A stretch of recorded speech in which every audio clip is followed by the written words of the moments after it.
Since para sa akin, all out ka na eh. Bakit ka pa atras? Or bakit ka pa nagdadalawang isip? Gawin mo na lahat, di ba?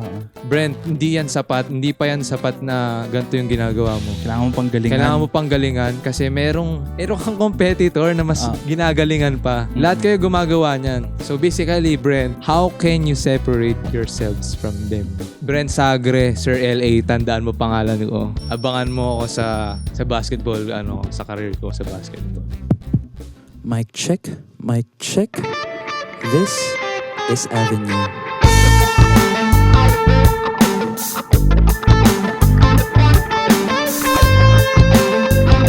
This is Avenue, a space for me and you.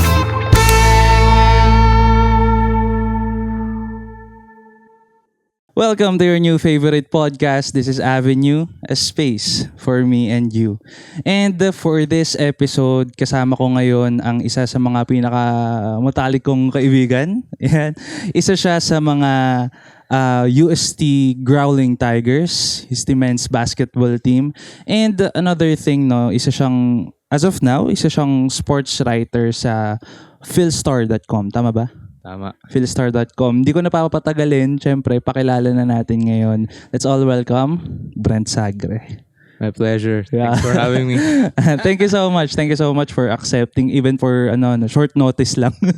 Parang nung nakarang araw lang kita in-invite na tara podcast. Sakto lang kasi syempre umuwi rin ako ng Taytay. Yeah, buti nga nagsaktuhan lang rin kami ng schedule. And siguro para lang mapakilala yung sarili mo to our audience, to the audience of Avenue. Tanungin na lang rin kita, Brent, sino ka? Sino ka nga as of now? Sino si Brent Sagre as of now? As of now. As of now muna. Actually, si Brent Sagre ngayon, isa nga, as na-mention nga ni Noel, isa nga siyang UST Growling Tiger. And the same time, a sports writer rin ako sa philstar.com. Nag-intern ako doon as of now. And hopefully, maging rin ako, makapag-part-time and makapag-full-time there someday. After ma-accomplish namin yung 200 hours na requirement. Okay.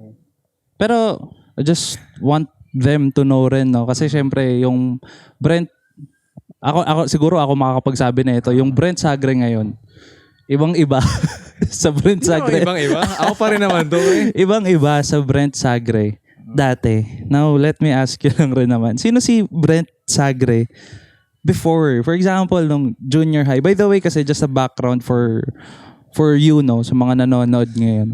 Just a background. Si Brent po ay kaklase ko nung senior high, even from junior high.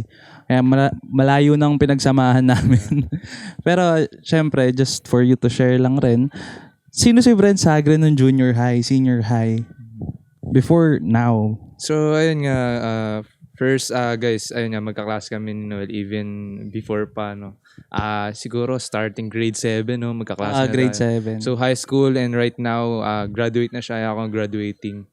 So, ang grade 7 ako, easygoing lang talaga. Easygoing lang, pasok ako, normal routine ng isang estudyante. Na gusto lang din mag-basketball. Siguro yung for basketball for me, it's my passion.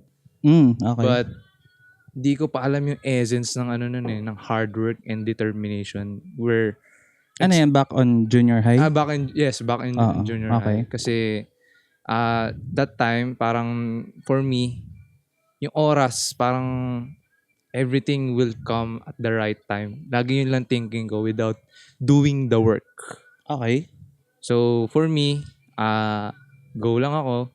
Gawin ko lang yung dapat kong gawin without exerting much effort or kasi extra parang, work. Tama ba yung pagkakaintindi ko? Parang feeling mo nun, dadating naman yung yung para sa akin talaga eh. Yeah. Kahit wala kang, parang ganun ba? Yeah, parang hindi naman complacent, Kasi wala pa naman ako nararating.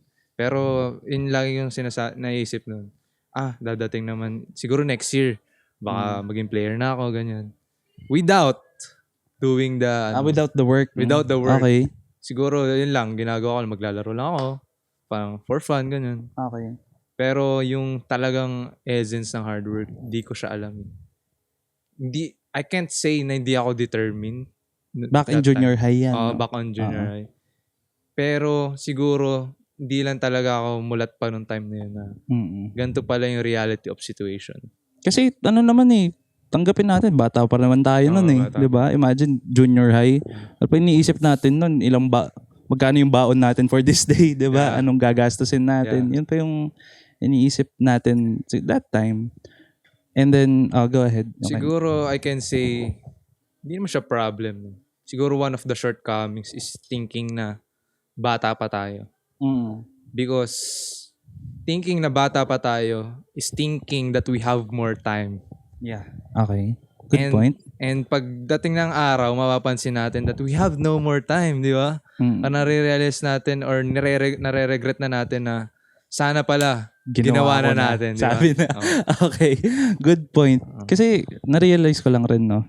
Although, pag nag-uusap talaga kami ni Brent, more on, hindi nawawala yung oras eh. Yeah. Napansin ko lang, hindi nawawala yung essence ng oras na hindi natin mamamalayan. Parang taon na yung lumipas. Naknantin na pa yung 4 years na college ko nga. Hindi ko napansing lumipas na pala Pero eh. sobrang, Diba? sobrang bilis kasi Ang ng bilis. college years. Parang no junior high kasi or senior high. Basically high school, no? Parang sobrang bagal eh. Oo. Ah, swabe lang, di ba?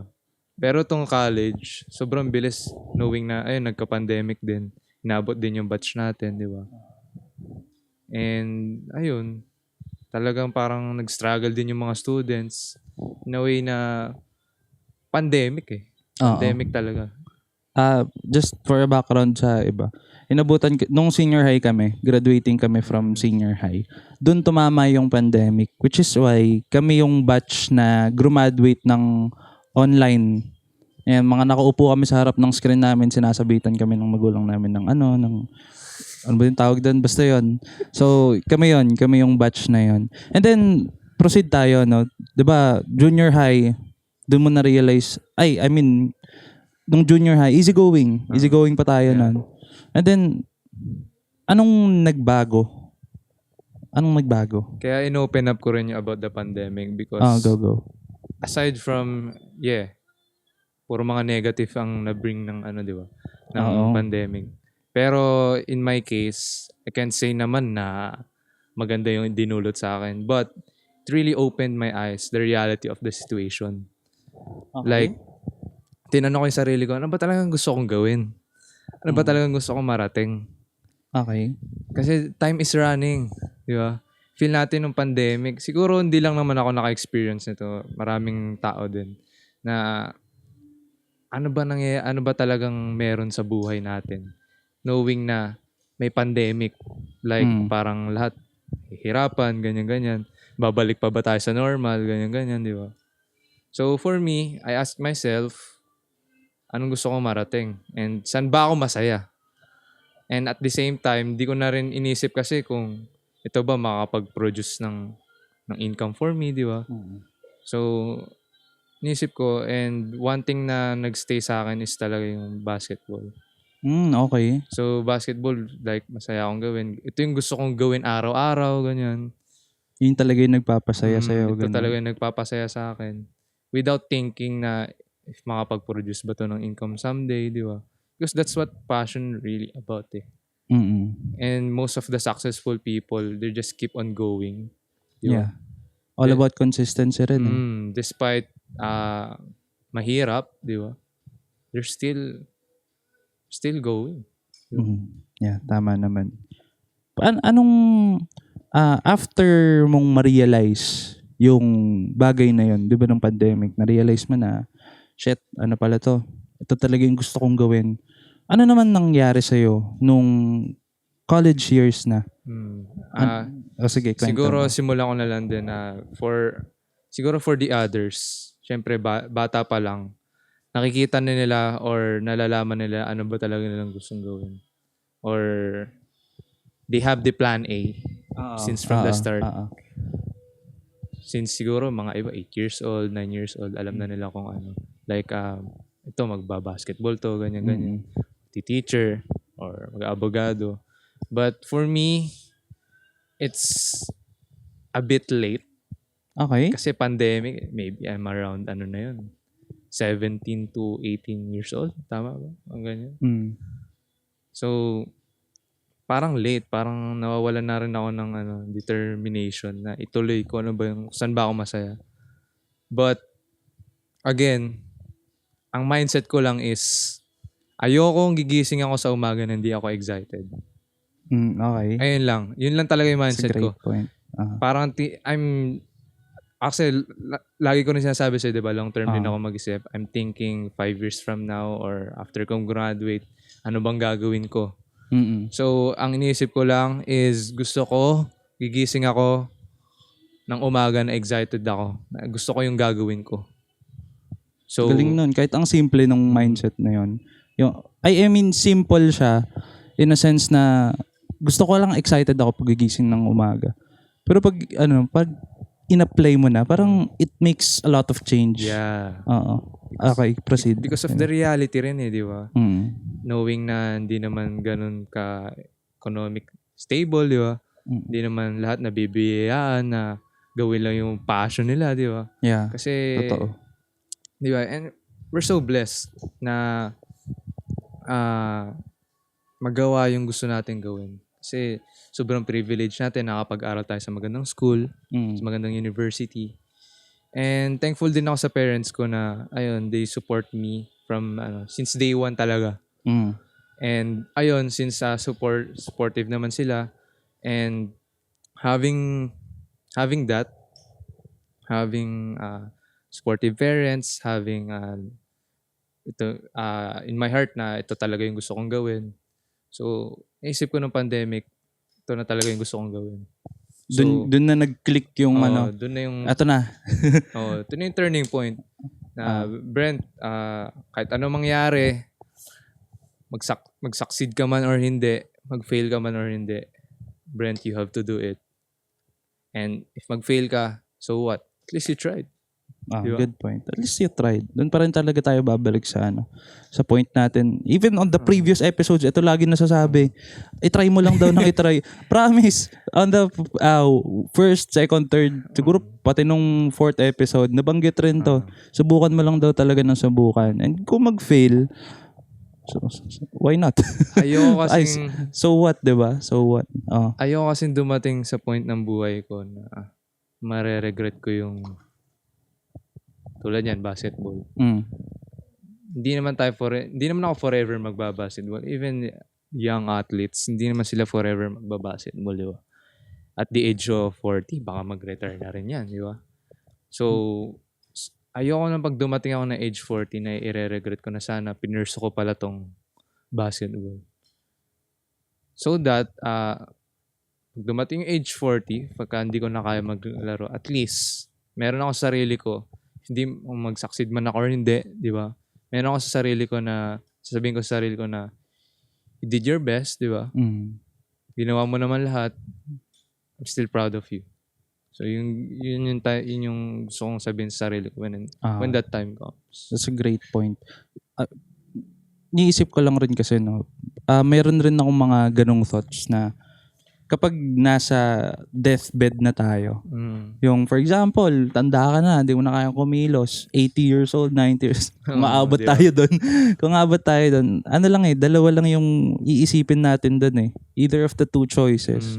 Yung una, masaya tayo. Kasi we did everything na gusto talaga natin. Just for example, your case, basketball. Pag nandun na tayo sa point na yon, unang choice natin, isipin natin, shit, ang ganda ng buhay ko.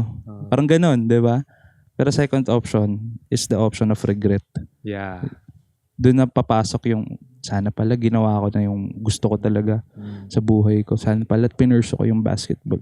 And hindi natin siya marirealize hanggat wala pa tayo dun sa deathbed na yun. So might as well savor every moment of our lives right now talaga. And, ayun. Then, since in line with college days, Go. pinurso ko naman is journalism career. Kasi, siguro for nung senior high school, medyo na-discover ko na yung sarili ko na mahilig ako magsulat. Di ko alam talaga kung gusto ko talaga magsulat. Kasi, gusto ko lang maging magaling magsalita. So, talaga maging great communicator. Gusto ko rin marami akong nakakausap na tao. So, in line with that, syempre, journalism. Nakita mo yung Aside- potential mo doon sa Aside from journalism. pagsusulat, syempre, kakausap ka rin ng maraming Oo. tao, di ba? And the best thing about journalism is merong sports journalism. Pinaghalo mo yung dalawang gusto mo. Yeah. Matalino kang kupal ka. Pinaghalo mo yung dalawang gusto mo. Okay. Okay, proceed. And ayun, syempre, medyo turning point din yung nag-meet halfway in journalism and basketball. Ang galing. And ngayon, as a sports writer na rin, sobrang saya rin. Sobrang na-enjoy ko. Kasi at the end of the day, basketball pa rin eh. Di ba? Makikita mo yung mga tinitingala mong players, mga coaches, di ba? So for me, hindi naman siya ganun I can say hindi siya mahirap. Okay. Pero mahirap siya, but ang kinaibahan lang is ini-enjoy ko kasi. That's the difference talaga, no? Parang hindi mo mapapansin yung hirap eh. Kasi na-enjoy mo every part of it. Okay. Basketball pa rin. So, Is there a time na parang nakausap mo na yung mga favorite mong players, ganun? Lalo na medyo Sige. Hindi man tears of joy, no? Pwede mo ikwento. Actually kasi na-invite ako na sobrang bait ng editor ko ngayon sa philstar.com na binigyan ako ng opportunity makapunta ng PBA press corps or PBA awards night. Di mga almost all players ng PBA nandun? Basically mga Hall of Famers nandun. Okay. Sige, kwento mo. So, in time na yon nakita ko, unang pasok ko pa lang kasama ko yung isang writer din ng philstar.com. Kasi siya yung nag-guide din sa akin. Ganun. So, pagpasok ko, unang-una ko nakita, mga big time sila Boss Al Francis Chua, di ba? So, kilala ko yun. Sila Coach Tim Cone. Okay. So, for me, as a kid, nung bata ako, ito yung mga tinitingalaan ko talaga na sana someday makita ko mga to, makausap ko. And finally, true journalism career. Although hindi pa basketball, although wala pa tayo sa gusto natin sa basketball, pero true journalism career, nakausap ko sila. Galing. Especially, my favorite player talaga since bata ako, si L.A. Tenorio. Okay. So, nakausap ko siya. Sabi ko, Sir, natawag ko pa, Sir L.A. Hey. Sir L.A. Pinag-usapan nyo. Syempre, interview talaga. Syempre, okay. kailangan maging professional rin ako sa job ko. And ayun, interview ko regarding sa status ng team nila, ng Ginebra. Kasi knowing Ginebra, pasok sila sa playoffs nun. But, medyo lack of players. So, yun yung parang naging angle ko na paano magiging sistema nyo na kulang kayo sa players, ganyan. So, dinaan ko muna sa interview talaga. Galing. So, until sa nakausap ko si L.A. Tenorio nga. And sabi ko, ito na lang share ko sa inyo sa pinag-usapan namin. Ang huli kong sinabi, Brent Sagre, Sir L.A., tandaan mo pangalan ko. Abangan mo ako sa... Saan? Sa basketball, sa career ko sa basketball. So, natawa siya. Sabi ko, naman, abangan kita. So, ayun, if napanood mo to, Sir L.A., abangan mo lang talaga ako. Angas. Para kang nag-mic drop sa harap ni LA. Sobrang bait niya, di ko naramdaman na rookie ako when it comes sa interviewing, galing. Sa journalism, sa sports. Galing. Ayan, marami na agad tayo na pag-usapan. Unang segment pa lang natin. Pero of course, we're gonna have a small break lang muna. And we're gonna be right back.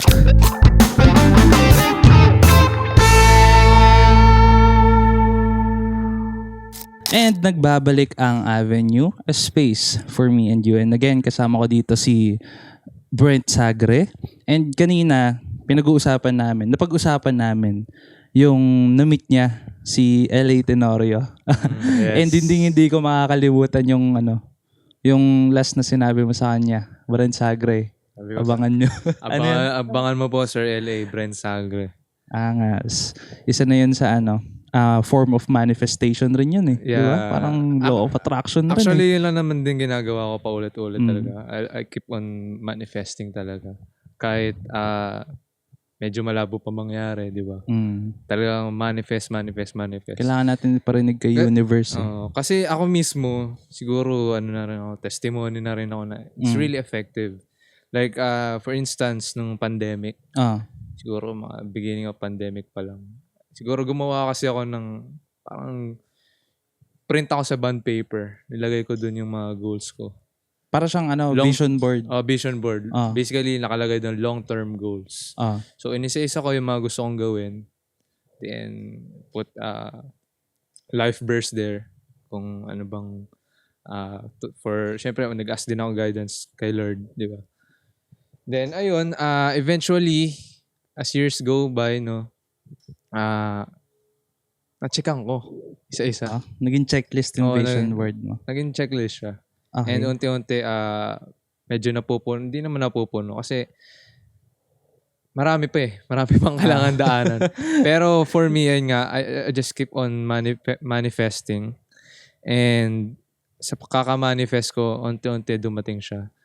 May mga big goals na na-checkan ako. May mga small goals din. Then, ayun, syempre, pandemic, parang para sa akin, grabe yung odds on achieving those. For me, parang, achieve ko ba to? Niloloko ko na ba sarili ko? Baka niloloko na lang sarili ko. Okay. Baka may ibang goals na naka-align para sa akin. Pero, syempre, keep going lang ako kahit mahirap. Di ba? Kasi wala namang madali. Yung buhay, pare, di ba? Choose your hard. That's the thing. Choose your hard. Kasi wala talaga madali. If gusto mo ng madali, benta ka ng illegal. Hindi naman, grabe ka naman. Mahirap din yun. Basically, ano lang yan. High risk, high reward. Tama. Low high risk, low reward. Yeah. Basically, yun lang naman. Ganun lang naman talaga lagi yun eh. And siguro proceed tayo, no? Kasi kanina, kinuwento mo na yung sa aspect mo of sa journalism journey. And proceed tayo dun sa kasi nasa timeline pa rin tayo ng college years mo. Yeah. Paano ka ngayon nakapasok dun sa sa UST Growling Tigers? Kwento mo naman. Siguro una-una, as I mentioned, pandemic talaga yung turning point sa akin. So dun talaga ako nagsimula ng hard work. Doon ko na-realize yung essence ng hard work na hindi mo siya makukuha basta-basta. I thought, nung pagbalik ng UST, pag face-to-face, kala ko kaya ko na makuha, kaya ko na maging isang growling tiger kasi nasa UST ako noon eh. Kala mo pasok ka agad. For your info lang guys, napunta ako sa UST pala. Syempre, background na lang din tayo. Napunta ako ng UST kasi yun lang yung in-examan ko. Okay. Ustat lang talaga. Kumbaga kasi, syempre, blessed na rin ako na nandito ako sa prestigious university even before sa BEDA. And masasabi ko na parang BEDA rin tong UST. Kasi mga students na galing BEDA, parang lumipat lang din sa UST. Andun rin. So, ang ginawa ko noong time na yon, syempre, ang dami nag-ustat di ba? Ustat na rin ako. Actually, meron rin kaming kaibigan na na Korean friend, no. Wala naman siya balak mag-UST. Pero naki-exam siya. Kasi ang dami niya doon. Ang dami kasi nag-exam rin siya. So, ganun yung nangyari sa akin, basically. Parang nag-exam na rin ako since ito lang din yung in-examan ko. Dito na ako. Diba? Kasi pandemic na rin. No choice na rin, di ba? So, pinurso ko siya. Then, ayun, online class. Siyempre, sobrang struggle. Lahat nag-struggle sa online class. Then, actually, nag-LOA ako ng isang semester. Okay. Nag-leave of absence ako ng isang semester. It's because I find it na sinasayang ko na lang yung oras ko sa online class. So ano yan? Parang first year? For second year. Second year. Basta during pandemic era. Okay. I mean, may pandemic pa rin naman. Pero, yung siguro around mataas pa, 2021 to 2022. So, nung time na yun, nag-LOA ako, nag-leave of absence ako. So, para sa akin, it's a huge, huge step. Kasi, never ako na-left out or before when it comes sa ganyang academics. Parang hindi ako nag-stop talaga. Ganyan. And first time in my life na tigil muna ako. Okay. Para sa akin, online class, hindi para sa akin eh. Parang, I can do something na mas maganda, na magiging mas productive ako, kaysa sa mag-online class na wala naman ako natututuhan. Okay. And then, anong nangyari nun? So, ang ginawa ko nun, basically, as I mentioned lagi, pandemics became my turning point sa kung ano bang gusto kong gawin. So, since all out ako, basketball tayo. Paano mo pinakita yung, kasi I believe that's the time na parang na-realize mo, kailangan ko talaga ng hard work. Siguro naging Paano mo pinakita yan? siguro naging routine ko way back at that time. Naging routine ko is pagising ko ng umaga, jogging ako. Siguro Okay. takbo. Siyempre, sa Taytay, pabundok siya, di ba? Actually, dapik ako nun. And I'm even with my friends din. Kasama ko rin yung ibang friends na determined din mag-basketball. Or basketball din yung gusto nila maging career. Then ayun, takbo kami dapik. Araw-araw. Okay. Then sprints, ganyan. Talagang since para sa akin, all out ka na eh. Di ba? Bakit ka pa atras? Or bakit ka pang magdadalawang isip? Ganyan mo na lahat. Di ba? If you're going to put an egg to an empty box, lagay mo na lahat. Okay. So, ganun yung naging mindset ko nung pandemic, nung time na yun. So, stop ko muna yung for just a sem. Let's see saan pupunta to. So, Okay. ayun, ilang months din na lumipas. Nakita ko naman yung improvement ko. And improvement na yun, di siya tataas agad. Paano mo na-realize na na hindi siya ganun kataas agad? Na-realize ko na, syempre at the same time, nadi-disappoint pa rin ako eh. Parang kulang pa yung hard work ko, kulang pa yung yung mga ginagawa kong extra work. So, for me, it's not a bad thing. Kasi there's still progress eh. Meron pa rin progress. And at the same time, nakikita ko yung sarili ko na hindi na ako nasasatisfy na ganito yung tinatrabaho. It means there's a lot of di ba, room para sa improvement. Kung kasi ganun yung alam mo na yung growth na pwede mong magkaroon. Yes. Nakita mo na siya. And compared before nung high school, siguro that's the thing. That's the difference. Nung high school ako, ang bilis ko masatisfy on what I do. Okay. Or on what I work compared to the college days na yung pandemic naging turning point ko na Brent, hindi pa yan sapat na ganito yung ginagawa mo. Kailangan mo pang galingan kasi meron kang competitor na mas ginagalingan pa. Lahat kayo gumagawa niyan. So basically, Brent, how can you separate yourselves from them? That's a great point. Yun lagi yung siguro, even ngayon, yun pa rin yung dinadala ko. Ano bang kakaiba na pwede kong gawin na hindi nila ginagawa? Okay. So, I thought, yung pag-LOA ko, yun yung magiging separation ko sa iba. Pero I realize, hindi pala kasi marami rin gumawa nun. Lalo na sa competitors ko sa basketball talaga. Marami rin gumawa nun. So, hindi pala yon. So, bumalik ako. Okay. Proceed dun sa kwento. Bumalik ako noon, pasok ulit ako. So, tsaga mo na online class. Then, thank God na nakabalik naman lahat na unti-unti, di ba? Una, ginagawa lang hybrid, di ba? Mayroong once a week, mapasok. Then, ayun, as months go, no, mapapansin ko na sa sarili ko kung nag-i-improve ba ako, ganyan. And pagka pumapasok ako sa mga tournaments, na-realize ko, hindi pa to yung pang Growling Tiger. Siguro, okay. Share ko lang din sa yung timeline ko. Siguro 2022 to. Okay. 2022.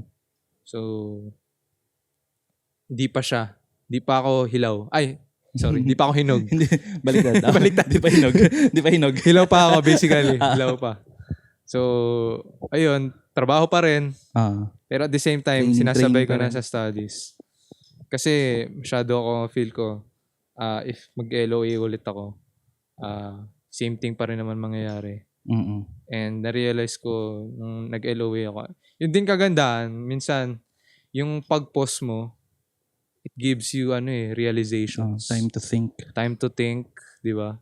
Ano ba talagang kulang pa, di ba?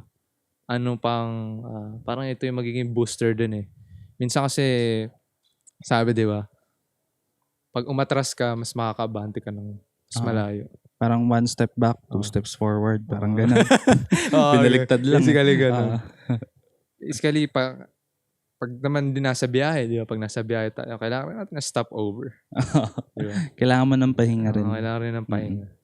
Actually, hindi naman pahinga do. Parang refresher lang. Refresher. Para lang ma-clear sa'yo ulit. Ano ba talaga yung goal mo ulit? Parang ganun lang. And then what comes after that? So 2022 pa. Siguro I just keep on working. Siguro how do I get there is basically ang dami kong binugbog ako ng skills training. And shout out to my dad. Talagang sobrang supportive niya when it comes to that. Talagang binigyan niya ako ng maraming trainer ha. Talaga ibang approach talaga. Kudos to tita. Para maparealize sa akin na ito pala yung basketball. Ito yung mga kailangan mo during games. Ganun. Ito pa yung mga kulang mo. Ganyan. Then fast forward 2023, dito na ako medyo nagkaroon ng break. Paano? Siguro yung nag-approach ako ng maraming nag-handle ng mga tournaments. Mga basketball tournaments. Basically, sa tournaments kasi dito mo mapapakita yung skills mo kung sino ka ba talaga, di ba, as a player.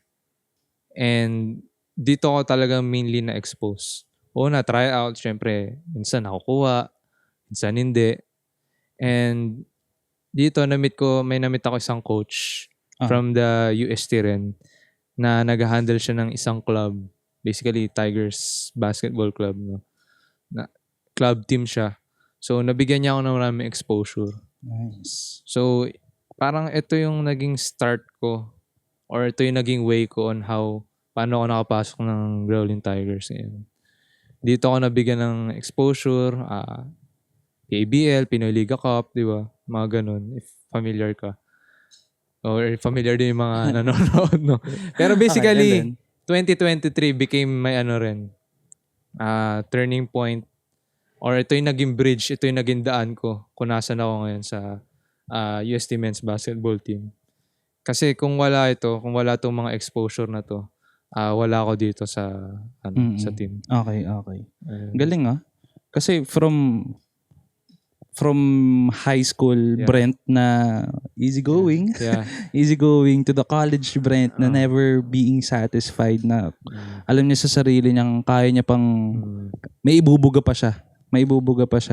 And then to that Brent na nagkaroon ng break na somehow na-discover ka rin to that Brent na pasok na ngayon sa UST Growling Tigers. Galing. Just to share lang din guys, no, high school, never ako naging varsity.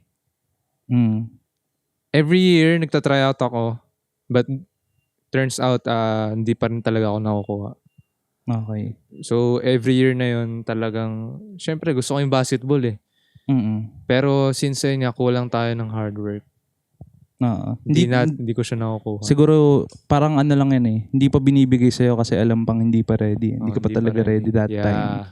So, i-ready mo. Until, ayun, I know a lot of basketball fans or lahat ng mahilig talaga sa basketball. Alam ko na alam nyo na mahirap maging college athlete. Lalong-lalo na if di ka naging high school athlete or high school basketball player. So, ayoko siya i-flex because wala pa naman ako sa gusto kong nangyari. I'm still struggling. Lahat naman tayo nag-struggle pa rin. Pero yun nga, I'm still struggling. And syempre, 1% better every day pa rin. Grabe. What a mindset. Sobrang iba rin nung mindset mo nung high school pa, no? To that kind of mindset na meron ka na talaga ngayon. Sobrang hinasa ka ng journey mo eh. And pansin naman sa'yo that dun sa process ng journey mo, you loved every part of it. Kasi kahit binabatak ka ng mga coaches mo, Oh, yeah. parang andun ka pa rin eh. Diretso ka pa rin dun sa Yeah. gusto mo talagang marating eh. And siguro, proceed tayo dun sa tapos ka na dun sa basketball eh. Tapos na tayo dun sa basketball, pag-usapan. Proceed tayo dun sa philstar.com. Yeah. Kasi actually ngayon ko lang rin nalaman yun. Ngayon lang ulit kami nagkita ni Brent. Ngayon ko lang nalaman yun. Pero before we proceed to that segment naman, to that topic, we're gonna have a little break lang ulit to refresh the cameras. and we'll be back in a short while.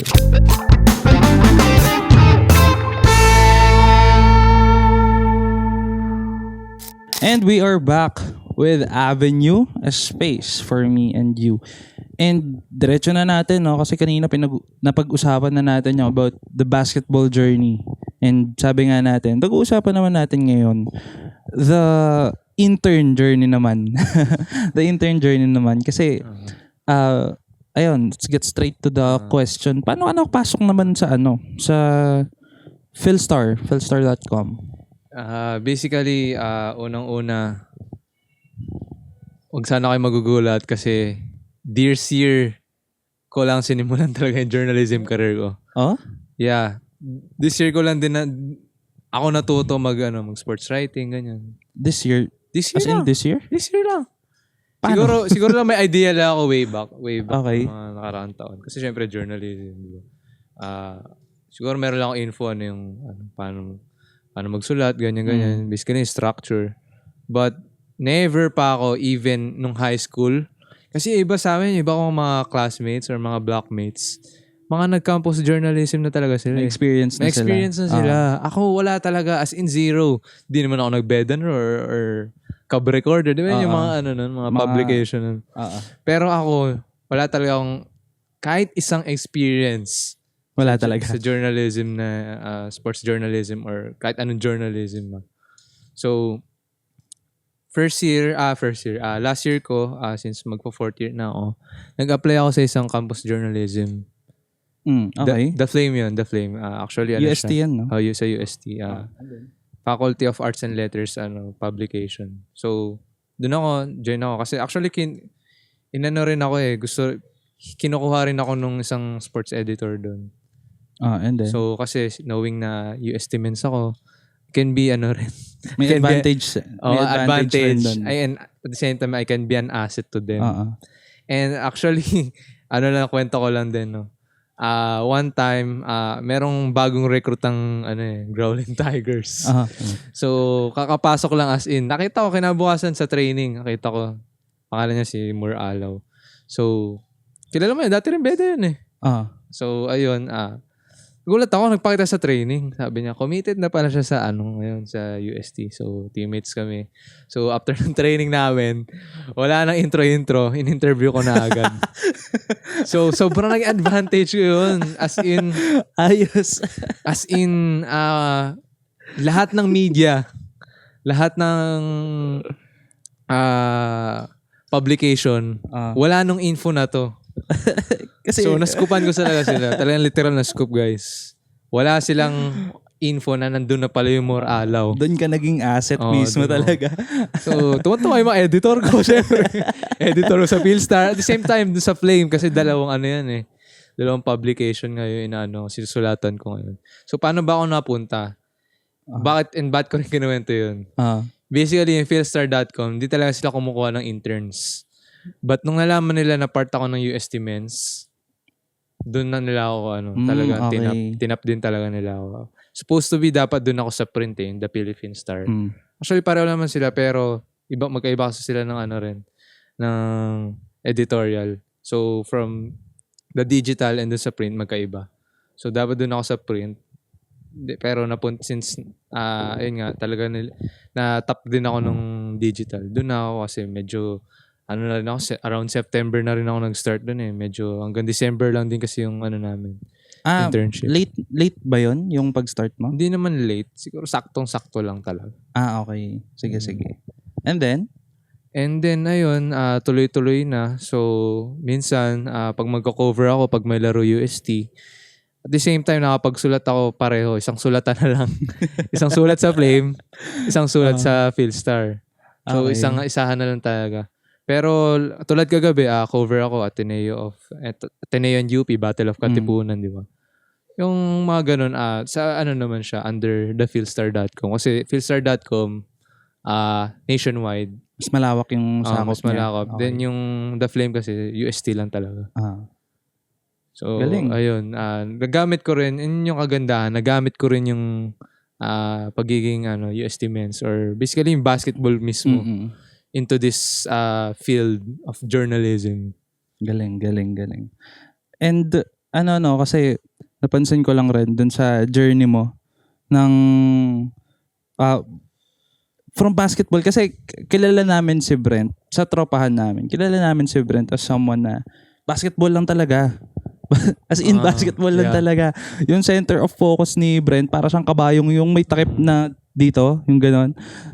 As in nasa harap lang basketball pero actually nakaka-amaze na nag-explore ka na rin pala dun sa sa field of journalism. Yeah. And as of now, lumalawak rin yung sakop mo dun. Yeah. And mas gumagaling ka doon, syempre. Nagagamit mo pa yung mismong basketball as an asset for that journalism career. Galing. As you grow older, no, marirealize mo na pagiging athlete, like I mentioned earlier, na hindi siya forever. Mm-mm. Darating ang time na hindi mo na kaya mag-basketball. So, ano ka na ngayon kung walang basketball? Diba? So you wanna do something more. Yeah. Okay. And one thing na talagang natutuhan ko is basketball is not life. It is a teacher of life. Damn. Because every lessons na nakukuha ko sa basketball, it transcends always to life. Galing. Okay. Like for instance, competitiveness. Talagang na-apply ko yan in my real life in a way na minsan, yung pagko-compete, nagiging bad way na rin siya eh. Pero alam mo yun, pagka-competitive ka kasi, sobrang you put 100% in all things, in all aspects. Okay. Di ba? Na-apply mo na yung mga, yung mga dating nakikipag-away ka lang sa basketball. Ngayon, hindi naman, grabe naman. Hindi mo na I mean, yung pagka-mature mo rin dun, in the game, in the game itself, you can apply it outside the game. Galing. And the most important thing siguro is yung hamon ng buhay. What about it? Yung sports, sobrang sobrang tinuturuan ka niya how to ride the waves, diba? Or magpapadala ka ba sa alon, diba? Because life, lagi nga natin sinasabi, walang madali. Hindi tayo exempted sa kahit anong problema, diba? Yeah. But yung sports or yung basketball, tinuturuan tayo on how to overcome an obstacle, diba? So, since tinuruan tayo ng basketball about it, and alam mo yun, yung ipupush mo yung sarili mo kahit ayaw mo na. Over the limits talaga. And same thing in life, di ba? May time na, Lord, ayoko na. Pagod na ako. Pero yung tipong pagod na yun, yung basketball or yung sports, tinuturuan tayo ng meron pang ilalabas yan. Di ba? Meron pang ilalabas yan.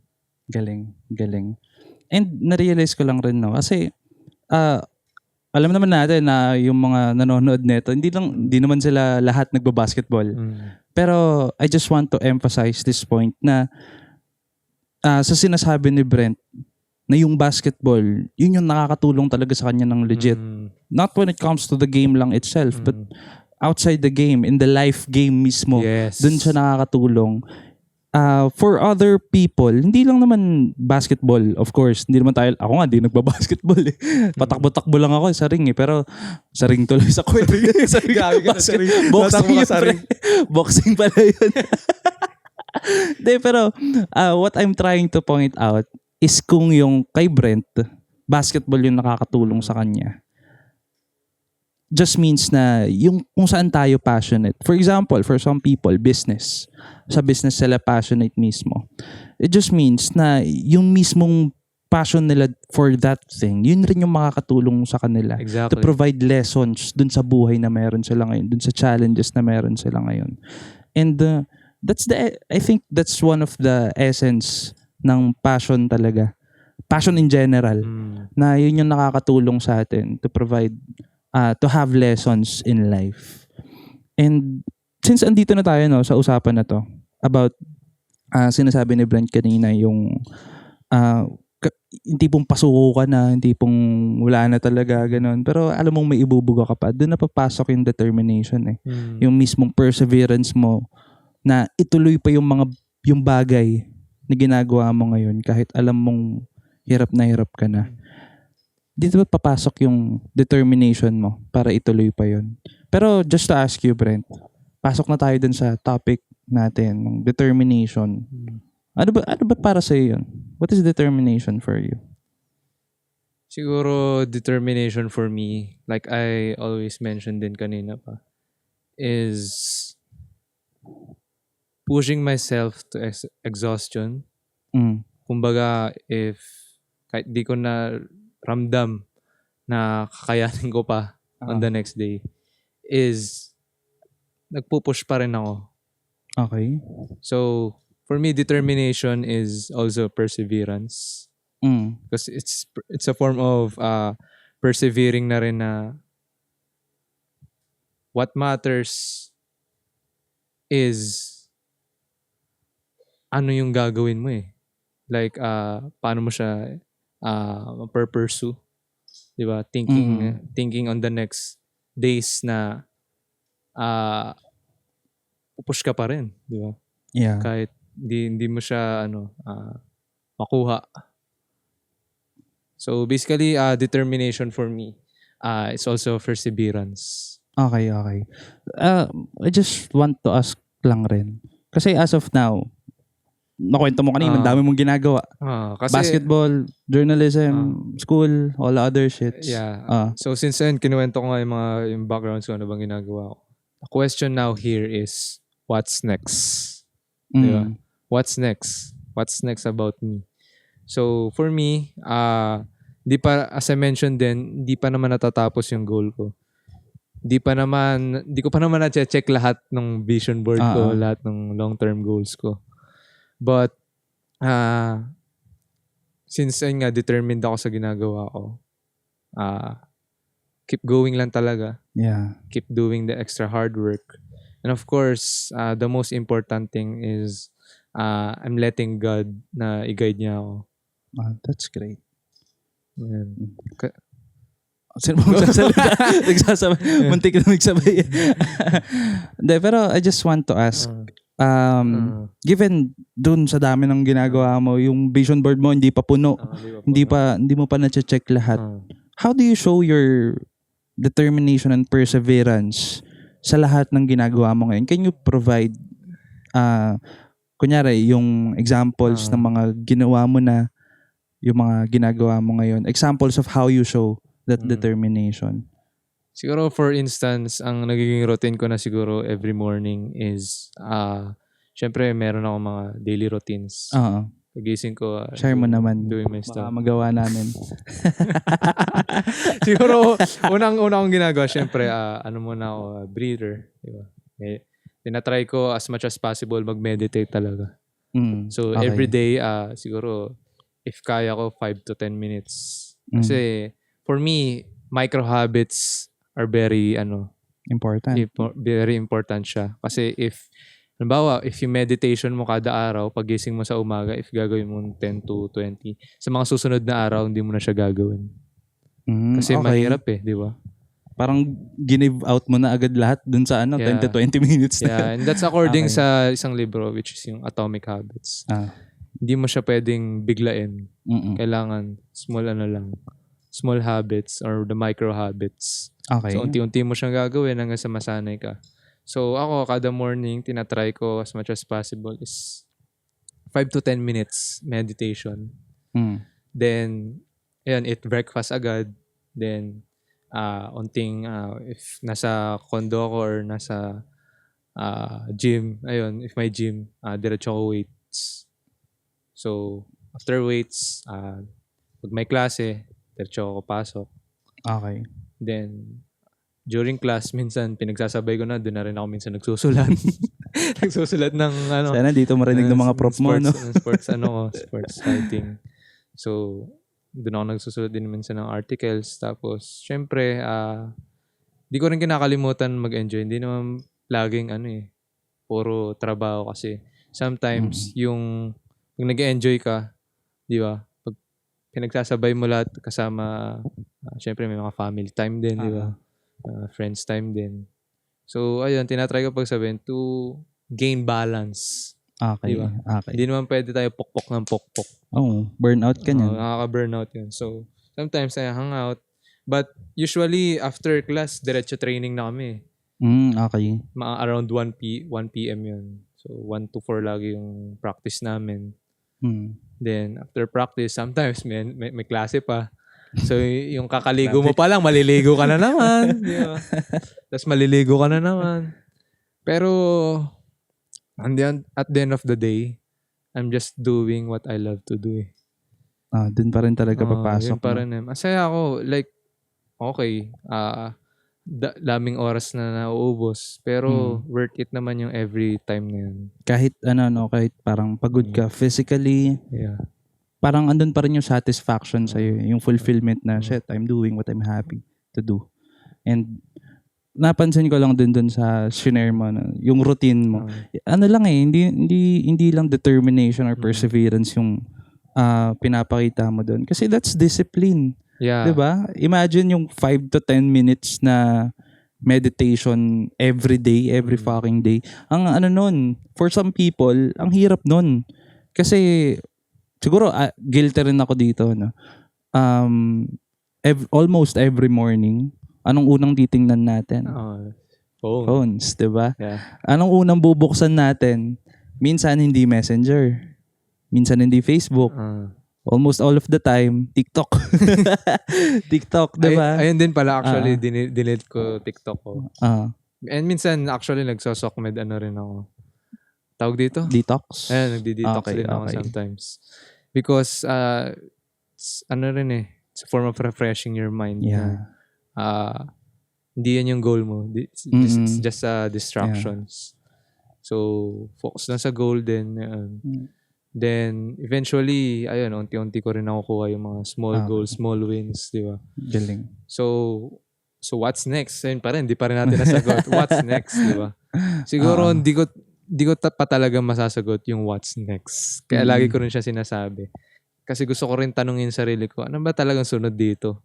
Yung pa yung parang sa story mo, parang yun pa yung to be continued. To be continued. Ano ba talaga what's next? Basically, trabaho lang. And eventually, time will come. Makikita mo rin yung tanong mo sa tanong mong what's next, di ba? Yung sagot sa tanong mo. Tanong mo sa tanong mo. Ganito, tatanong ulit ako. Basically, ayun, makikita mo yung sagot mo sa tanong mo. Yun, tama. Nakuha mo. De, pero, ang galing, no? Ang galing lang dun sa mga shinare ni Brent. Especially on the morning routines. Kasi, when it comes sa morning, I believe ang pinaka-importanting oras talaga sa isang araw ay yung morning. Kasi dun nakabase kung gaano ka ka-motivated for the whole day. And, before we proceed, no, kasi before we proceed to the next question natin, which is, of course, all about determination and perseverance pa rin, we're gonna have a small break lang ulit just to refresh yung mga utak lang rin namin, just to check the cameras. And we're gonna be back for a short Thank you.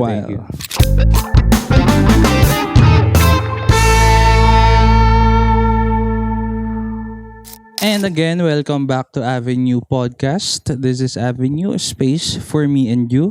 And itutuloy natin yung usapan natin kanina about determination and perseverance.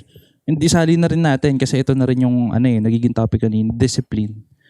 Ngayon naman, just want to ask you, Brent, no? Kasi this is a concern or a problem for most people na even though determinado sila or parang alam na nilang may gusto sila ma-achieve sa buhay Yeah. Pero there will always come a time na mawawala yung motivation na meron sila. Mawawala talaga. As in, bugs, burnout, or any other problems na pumapasok sa Yeah. buhay nila, dadating yung moment na biglang mawawala yung momentum nila dun sa gusto nilang goal, dun sa journey nila papunta dun sa goal na gusto nila. Ngayon naman, Brent, I just want to ask you, ano ang ginagawa mo naman kapag kunyari nawala yung motivation na meron ka? Yeah. Kasi motivation come and go di ba? Oh. So, for me, ang ginagawa ko lang is, first and foremost is, I pray. Okay. Nagpe-pray ako, asking God, Lord, pagod na ako. Basically, parang sinasabi ko lang talaga sa Kanya lahat. Iniiyak ko lahat sa Kanya. Na, Lord, meron pa bang pupuntahan tong ginagawa kong to? Kasi, pagod na ako eh. And minsan, sometimes, God, hindi ka niya sinasagot directly agad. Oo. Di ba? Mm-mm. Sometimes, lilipas na lang yung araw na biglang mo makita yung sagot dun sa pinag-pray. Minsan nga wala pa eh. Minsan wala pa, di ba? Wala pa dun sa araw na yun Oo. mismo eh. Pero yung delay na yun, Oo. parang sinasabi niya talaga is, gawin mo lang. Tuloy ka lang. Going lang. So, first nagpe-pray ako. Then, sunod is taking a break.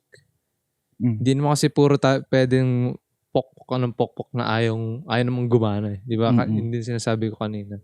So, ayun. First pray. Then next is take a break.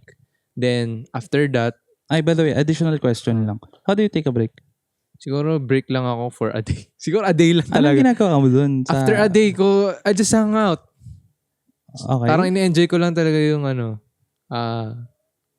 basically life. Ini-enjoy ko lang talaga. I hang out with my friends. Ganyan. Okay. Okay. Tapos, syempre, ayun, doon. Ako kasi pagka nag-hangout ako, pagdating ng gabi, nagigilty na ako sa sarili ko. Shit, parang wala akong ginawa productive. Parang wala akong ginawa productive. And, ayun, parang sobrang nag-click sa akin yun. I don't know why. Even myself, I'm asking na, bakit parang di ako nawawalan ng motivation? Pero yan, napapagod ako. Pero yun nga, I take a break lang talaga for a day. For a day lang. Siguro pinakamatagal lang talaga yung isang araw. Okay. Kasi, Then, sobrang pagdating nga talaga ng gabi, sobrang, wala akong ginagawa, nagigilty ako, parang wala akong kwentang tao. So, the next day, boom. Parang Trabaho yung, napansin ko doon sa shinay mo, yung rest day mo, yun rin yung nagsilbing motivation mo. Yun din talaga. Kasi merong guilt.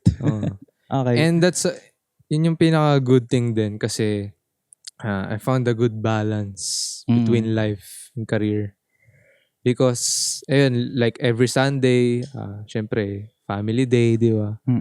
Church, then sometimes may game. Then the next day naman, pahinga naman, wala naman training. Okay. So, ayun, nakatagpo ako ng good balance talaga. That's nice. So, to answer your question, is basically, good balance lang talaga eh. Yun ang susi para hindi ka ma-burnout, hindi ka mawala ng motivation. And siguro the most important thing, okay. Aside from taking a breaks, is asking yourself why. Okay. And thinking kung gaano na ba yung nalagpasan mo. It's That's like, a great point. It's like, malayo na. Pero, Malayo pa. Galing. So, ang galing nung sinabi mo sa sa you always ask yourself why. Kasi you always get back to the why eh. Yung reason kung bakit ka nag-start, kung bakit mo ba ito ginagawa, diba? You always get back to the reason. Kasi once na mawala yun, edi, ang masusunod mong matatanong yun, what's the purpose? Anong purpose? Ba't mo pa ito ginagawa? So you always get back to the why. That's a very great point, no? And ayun, in correlation na rin dun, in line with dun sa why, another thing is, if nakikita ko yung mga parents ko and yung mga taong naniniwala sa akin, na hindi ko ginagawa yung, ano ba dapat kong ginagawa, di ba? Nadidisappoint ako or nagigilty ako. Okay. For instance, parents ko nagtatrabaho, di ba? Tapos ako, nakahiga lang, nakahilata lang. And ayaw kong nangyayari yun sa sarili ko. Kasi sila nga, grabe go hard sila, pare. Oo. Di ba? Tapos ikaw, di ba? Yeah. And for me, it's very, siguro pet peeve ko. Okay. Para sa akin, magtrabaho ka, magtatrabaho magulang mo para sa'yo. Parang dun rin papasok yung yung motivation. Kasi most of the time, iniisip ng tao, yung motivation, you should always, parang kailangan manggaling yun lahat sa'yo. Ganun, kailangan, hindi ko mawawalan. That's the toxic perspective of motivation. Nakalimutan ko yung tawag doon. Ano bang tawag doon? Yung parang puro motivation na lang, ganun. Wala nang pahinga, Hindi naman ganun. kasi ganun. Hindi naman talaga That's the toxic perspective of motivation. Pero ang motivation, hindi lang naman nanggagaling sa'yo lang, sa sarili lang. It also comes from the people around you. Na once you look at them, once you look at the people that supports you, alam mong may inaabangan sila sa'yo. Not for you to meet their expectations, pero meron silang excited sila para sa'yo Pero siguro that's for those people that really supports you. Siguro yung iba na yun. Parang yun din yung akala ng karamihan na, for instance, parents natin. Yung akala ng iba, hindi sila sinusuportahan, ganun. At the end of the day, parents mo pa rin yan Tinitignan ka pa rin yan kahit di mo sila nakikita na nanonood sa'yo. They're cheering you up, di ba? Kahit di mo napapansin. Actually, I just want to share this. Yung sa family kasi namin, 'di ba? Ako nagre-release ako ng mga podcasts, ganyan, music, ganyan. Hindi ko sila nakikita na pinapakinggan talaga yung music ko or yung mga podcast ko, ganun. Pero hindi ko lang pala alam. Hindi ko lang pala alam. Oo. Kasi, for example, kinuwento sa akin ng kapatid ko, yung bagong release namin na kanta, yung Dapit Hapon. Nakwento niya last time, paulit-ulit daw siya sa kotse. So, for me, it's a really big thing na rin. Kasi, kala ko di ako sinusuportan na itong mga to. Diba? Kala ko wala silang paki sa akin. Mga pinaggagawa ko sa buhay. Pero, siguro I'm really privileged or we're really privileged with this kind of family that we have na even though hindi nila pinapakita yung support nila ng sa harap mo, sinusuportahan ka pa rin talaga nila in their own ways. And ang galing lang.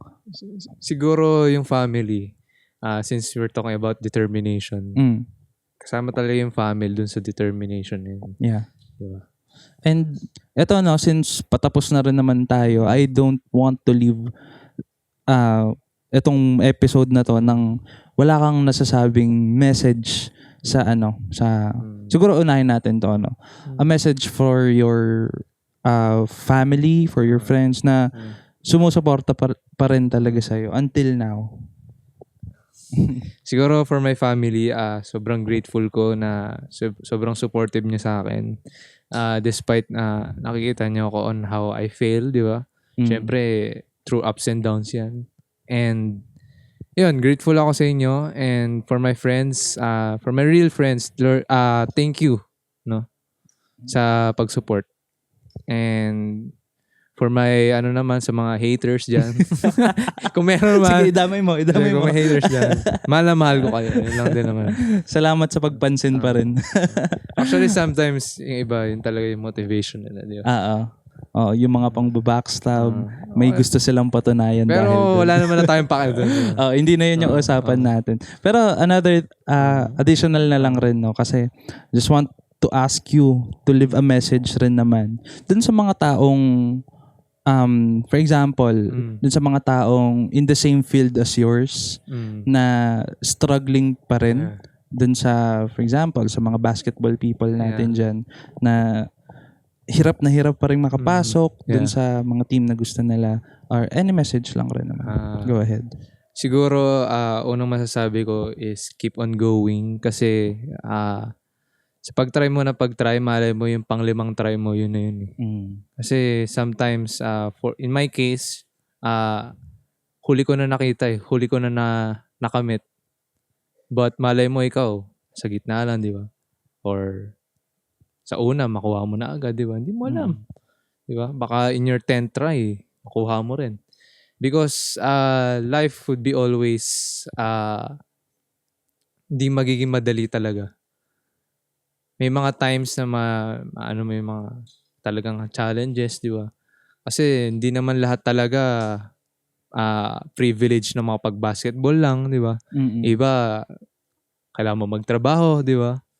Pero ayun nga, for the people na gustong makamit kung nasan man ako ngayon, just keep on going. Una-una, ask God's guidance kasi at the end of the day, kung ginagawa mo lang siya for yourself lang, talagang mapapagod ka, mababurnout ka. But if you do it with God, you do it for your family, there's a big reason bakit hindi ka magki-quit. Di ba? Yeah. Ang galing lang, no? Kasi ang ganda nung sinabi mo na try mo lang, maybe on the first try, makuha mo agad. Maybe on the 10th, 20th, hindi mo alam eh. And that's the beauty of life rin kasi you will never know what's next for you. Even though meron tayong mga inaasam-asam na goals, meron tayong mga inaasam-asam na gusto talaga nating ma-achieve na pangarap natin, you will never really know what's next for you. Kung ma-achieve mo ba yon or mag-iiba yung gusto mo. Kasi one way or another, isa lang naman talaga, for me, one way or another, isa lang ang way para mabuhay ng masaya is, of course, to do what kung saan ka masaya. Exactly. Gawin mo yun. And explore na rin, guys. Oo, to explore talaga. Try lang ng try, subok lang ng subok ng kahit talaga ano. And if you're privileged enough to try those things na mahal mo talaga, na gawin yung bagay mo at kumita ka dun sa bagay na yun, you are really blessed. You are really blessed rin talaga. Kasi maraming tao hindi privileged to do what they love the most. So, and yun nga, sobrang privilege nga natin na mention ko na sobrang privilege natin nakapag-basketball ako, ikaw naman sa music. Kasi yung iba, bro, kailangan mo talaga magtrabaho, di ba? Oo, legit. Financial conflicts, di ba? Mahirap. Mahirap. Ang hirap nung buhay talaga kaya pagsabayin, syempre. So, ang pinaparating lang siguro natin dito is to appreciate what you have now. Yeah, it's not about what you have. It's about what you do with what you have. Yun. And galing. Siguro dito na rin natin tatapusin yung episode na to. No? Pero before we end, any plugs, promotions na gusto mong sabihin sa mga makakanood nito? Siguro yung mga makakanood nito, basically Avenue, it's not just a YouTube channel. No? Maraming kayong matututuhan dito. It's really about life din eh. Kaya nga Space for Me and You. We're in. Dito ka talagang mabibigyan ng mga life lessons. Yeah.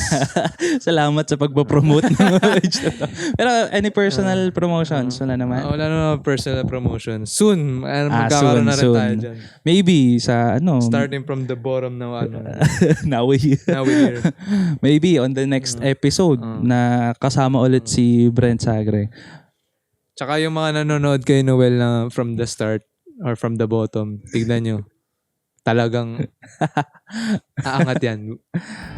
Manalig tayo dyan. Thank you so much, bro. Thank you so much for your time. And again, salamat sa oras na binigay mo. And salamat sa pag-accept rin talaga ng invitation. Thank you. And thanks for having me. Yan. Ayan.